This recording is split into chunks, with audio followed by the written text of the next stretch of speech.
Hey, welcome back to World Entertainment, and the voice might sound a bit off because, we probably got a cold, and it's that time of year. But we're jumping into this story because out of nowhere, Batman vs. Superman, you remember that movie, BVS, they've released unreleased posters and banners. And we're going to be looking at them. You're going to see them playing throughout this video. And these were fantastic. And you kind of look at them and go, why the hell did they not use these ones?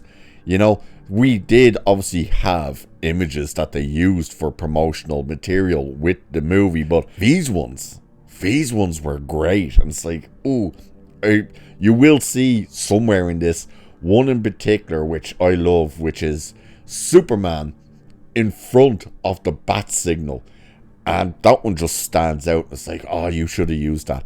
But let's have a look at a bit of an article that kind of leads up to them releasing these.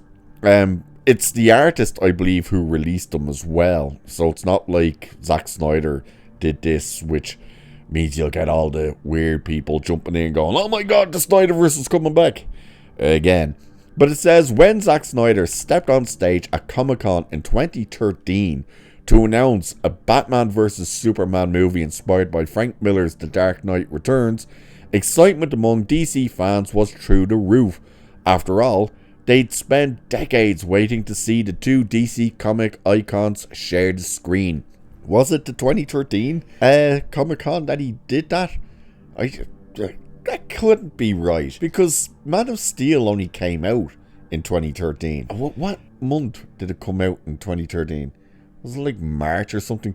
Anyway, I definitely don't remember the BVS announcement in 2013, but it says in March 2016, Batman vs. Superman Dawn of Justice hit theaters with a record-breaking opening weekend, but negative reviews from critics and moviegoers led to a massive drop in the following week.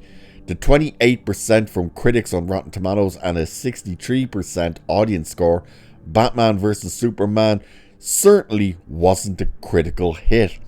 After grossing $874.4 million worldwide, the movie, which was the DCEU's first attempt at telling a story in a MCU-like shared world, was also deemed something of a box office disappointment. Yeah. Just if you're wondering, they were expecting it to blow past $1 billion. And why wouldn't you? You were putting Batman and Superman on the screen together for the first time.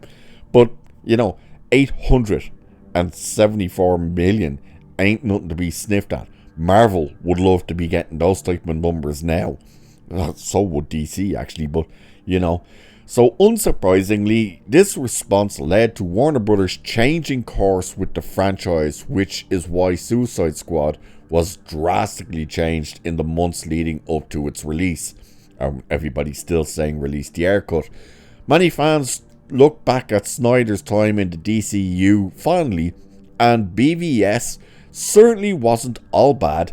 As well as pitting the Caped Crusader against the Man of Steel, Wonder Woman made her big screen debut, bringing together the Trinity on screen for the first time. Now, several unused posters and banners from the movie have been shared by artist Joshua Ekton, I think is how you pronounce his name. So, putting the spotlight on the characters played by Ben Affleck, Henry Cavill and Gal Gadot, along with a few supporting players. Many of these designs arguably improve on what was already a pretty inventive marketing campaign back in the mid-2010s. For those of you looking for a new phone or desktop wallpaper, Ekton has you covered. So it kind of goes on then and talks a bit about people giving interviews and stuff like that. But yes, you do see all the images and they really do stand out. Now, they say other players, the only one I believe has someone extra in it is the one with Jesse Eisenberg as Lex Luthor, which, ironically, the shade and the colour makes him look more like he was meant to be the Joker, because he's got like the green shirt on. It looks like a purple jacket and then almost a purple trench coat, so it looked more like he was meant to be Joker than Lex Luthor, but he was really a piss poor choice to play that character. But overall, I really do like the images.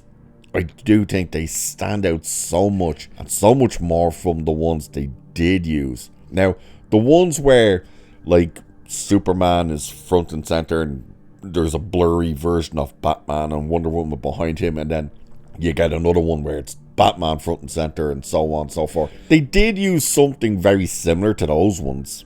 So, and at least that color palette were very similar to ones they've used before in the marketing.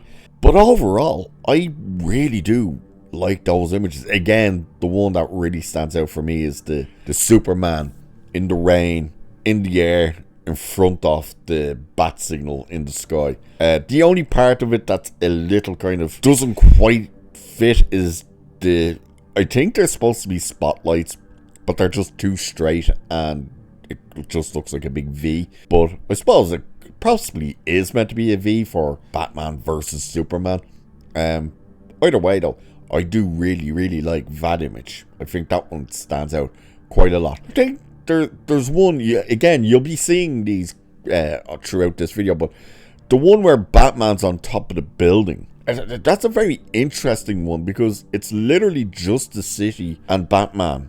There's no kind of reference to Superman being a part of this or Wonder Woman or anything like that. So I wonder if that was like one section of another image that he hasn't released. I don't know. It is an interesting one.